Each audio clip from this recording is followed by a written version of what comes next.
সঙ্গে এত কি অত্যাচার করা হয়েছে, কারোর একটু হাত নড়ছে না, আরে কষ্ট, শীতে, ঠান্ডায় হাতে তালি দিতে হয়, জোরে তালি দিতে হয়। হ্যাঁ, তালিটাও একটা সেবা। হাতে তালি দিলে হাতে আমাদের যত খারাপ রেখাগুলো আছে এগুলো কেটে গিয়ে ভালো রেখায় পরিণত হয়ে যায়। এ কারণে ভগবত ধামে আসলে তালি দিতে বললে তালি দিতে হয়। সবাই সব ভজন জানে না, এটা স্বাভাবিক বিষয়, কিন্তু ভজন তুমি গাইতে না পারো, তালি তো দিতে পারো। তাতে তোমার হাতটা কে বেঁধে রেখেছে? একটু তালি দিতে পারে কিনা দেখি তো। তালি দিতে পারে? 1 2 1 2 3 1 2 1 2 3 1 2 1 2 3। কর্ণ রাজা ভবে বড় দাতা ছিল, অতিথি রূপে তার সমসনা ছিল। কর্ণ রাজা ভবে বড় দাতা ছিল, অতিথি রূপে তার সমসনা ছিল। তবু কর্ণ অনুরাগী না হইল দুঃখী, কর্ণ অনুরাগী না হইল দুঃখী। অতিথির মন করে সান্ত্বনা কারো, রবে না এ ধন জীবন যৌবন।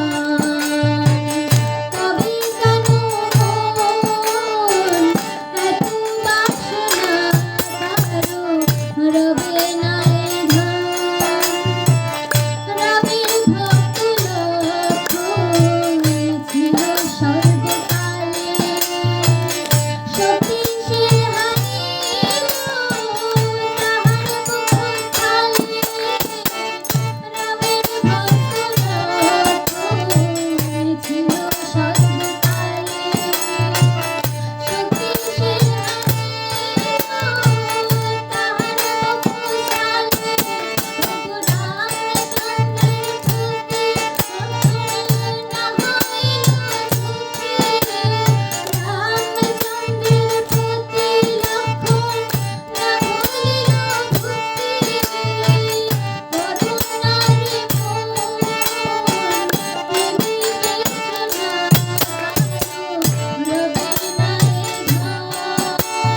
ধন জীবন যৌবন।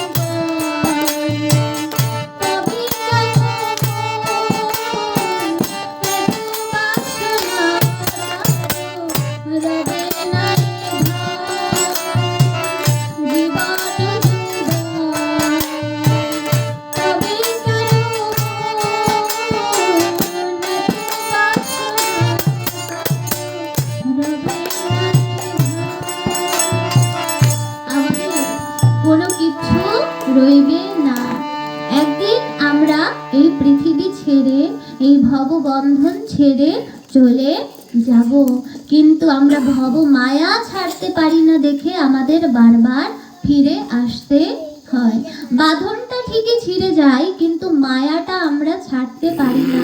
এ কারণে আমাদের বারবার, এক হচ্ছে কার্মিক পুনর্জন্ম, আর একটা হচ্ছে মায়াবিক পুনর্জন্ম। একটা হচ্ছে আমাদের কর্মের বন্ধনের কারণে, আমরা যে ভুলভাল কর্ম করেছি এর শাস্তি পাওয়ার কারণে আমাদের পুনরায় জন্ম হয়। আর একটা হচ্ছে মায়ার বন্ধনের কারণে, ওই মায়া ছাড়তে পারছি না, এই পৃথিবীর মায়া ছাড়তে পারছি না। এ কারণে আমাদের কি হচ্ছে, এই যে পুনর্জন্ম হচ্ছে, এক একজন জাতিস্বর হচ্ছে, আবার নিজের পরিবারের কাছে আসতে চাইছে। কতটা মায়া ভাবুন। কিন্তু আমরা এই সব কিছুর মধ্যে থেকেও খুব কষ্টে আছি। ভাগবত আসরে দেখবেন সবার মুখখানা বাংলার পাঁচের মতো একদম মলিন, হ্যাঁ, মনে হয় যেন বাড়ি থেকে মেরে ধরে পাঠিয়েছে, তাই না? এরকম একটা চেহারা বানিয়ে আমরা বসি।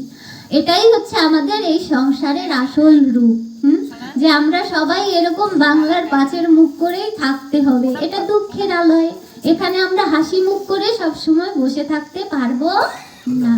কিন্তু কখনো কি ভেবে দেখেছেন যারা যোগীরা আছে, যারা সাধক মহাত্মারা আছে তাদের মুখের দিকে তাকালে কি সুন্দর একটা প্রসন্ন বদন তাদের, তাই না? তাদের কিন্তু সংসার নেই, ঘর বাড়ি আদি নেই, তারা হিমালয়ে থাকছে, বরফের মধ্যে থাকছে, এই বৃন্দাবনে মাধুকরী করে খাচ্ছে, কিন্তু তাদের কি হচ্ছে, মুখটা বেশ প্রসন্ন। আর আমরা সংসারের সব কিছু লাভ করেছি, সব কিছু আমাদের কাছে আছে, তারপরেও আমাদের মুখটা একদম কালো, একটুখানি ছোট হয়ে থাকে। এটা কেন হয়? কারণ আমরা সেই তত্ত্বকে জানতে পারিনি।